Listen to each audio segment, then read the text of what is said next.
భారత అంతరిక్ష పరిశోధన సంస్థ ఇస్రోలో కీలక పరిణామాలు చోటు చేసుకుంటున్నాయి. ఒకవైపు గగన్యాన్ లాంటి ప్రతిష్టాత్మక మిషన్లు వేగంగా దూసుకుపోతున్న తరుణంలో అనుభవజ్ఞులైన శాస్త్రవేత్తలు సంస్థను వీడుతుండటం ఆందోళన కలిగిస్తోంది. ఇస్రోలో 100 మందికి పైగా సైంటిస్టులు రాజీనామా చేయడంతో కేంద్రం అప్రమత్తమైంది. పరిస్థితిని చక్కదిద్దేందుకు డిపార్ట్మెంట్ ఆఫ్ స్పేస్ కీలక నిర్ణయం తీసుకుంది. రాజీనామాలు, స్వచ్ఛంద పదవీ విరమణలపై కఠిన నిబంధనలను అమల్లోకి తెచ్చింది. ప్రత్యేకించి గగన్యాన్తో పాటు ఇతర కీలక జాతీయ మిషన్లలో పనిచేస్తున్న సైంటిస్టుల దరఖాస్తులను తేలికగా ఆమోదించకూడదని ఇస్రోను ఆదేశించింది.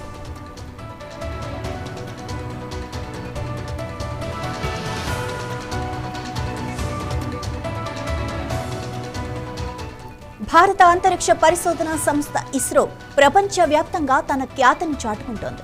చంద్రయాన్, ఆదిత్య L1 వంటి విజయాలతో పాటు మానవ సహిత అంతరిక్ష యాత్ర గగన్యాన్ లాంటి బృహత్తర ప్రాజెక్టులతో దేశ గౌరవాన్ని ఇనుమడింపజేస్తోంది. అయితే ఈ కీలక తరుణంలో ఇస్రోలో పనిచేస్తున్న సీనియర్ సైంటిస్టులు వరుసగా రాజీనామాలు చేస్తుండటం ఆందోళన కలిగిస్తోంది. గత కొన్ని నెలల్లో 100 నుంచి 120 మంది శాస్త్రవేత్తలు సంస్థను వీడినట్లు నివేదికలు చెబుతున్నాయి.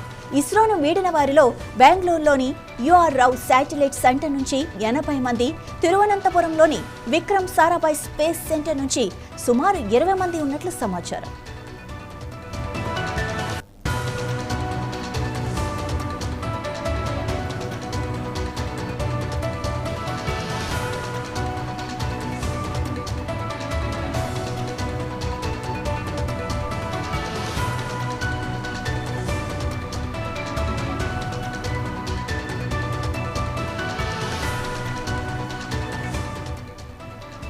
ఈ రాజీనామాల పరంపర గగన్యాన్ వంటి కీలక జాతీయ మిషన్ల అమలుపై తీవ్ర ప్రభావం చూపుతుందని డిపార్ట్మెంట్ ఆఫ్ స్పేస్ గుర్తించింది. దీంతో అప్రమత్తమైన కేంద్ర ప్రభుత్వం జూలై 14వ తేదీన ఒక అంతర్గత మెమోరాండం జారీ చేసింది. ఈ మెమోరాండం ప్రకారం గ్రూప్ ఏ సైంటిఫిక్, టెక్నికల్ సిబ్బంది రాజీనామాలు లేదా స్వచ్ఛంద పదవీ విరమణ దరఖాస్తులపై కఠినమైన నిబంధనలు అమల్లోకి వచ్చాయి.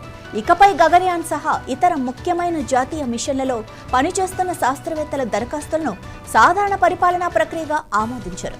గతంలో ఇస్రోలోని వివిధ కేంద్రాల డైరెక్టర్లకు ఈ దరఖాస్తులను ఆమోదించే అధికారం ఉండేది. ఇప్పుడు సైంటిస్ట్, ఇంజనీర్, SG ట్యాంక్ కంటే తక్కువ స్థాయి శాస్త్రవేత్తల దరఖాస్తులను కూడా కేంద్ర డైరెక్టర్ల స్పష్టమైన సిఫార్సులతో డిపార్ట్మెంట్ ఆఫ్ స్పేస్ కు పంపిస్తారు.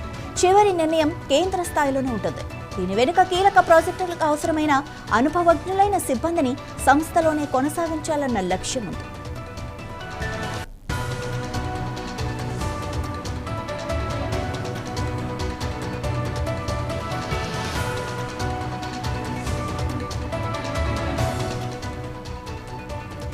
ఇంతకు శాస్త్రవేత్తల ఇస్రోను ఎందుకు వీడుతున్నారన్న దానిపై అధికారికంగా స్పష్టమైన ప్రకటన లేకపోయినా భారత్లో ప్రైవేట్ అంతరిక్ష రంగం వేగంగా విస్తరించడం ఒక ప్రధాన కారణంగా చెబుతున్నారు. స్పేస్ స్టార్టప్లు, ఏరోస్పేస్ కంపెనీలు ఇస్రోలోని అనుభవం ఉన్న శాస్త్రవేత్తలను ఆకర్షిస్తున్నాయని నివేదికలు చెబుతున్నాయి. శాటిలైట్ ప్రాజెక్టుల్లో పరిశ్రమల భాగస్వామ్యాన్ని పెంచడం, లాంచ్ వెహికల్ టెక్నాలజీలను ప్రైవేట్ రంగానికి బదిలీ చేయడం వంటివి కూడా బయటి అవకాశాలకు డిమాండ్ పెంచాయి.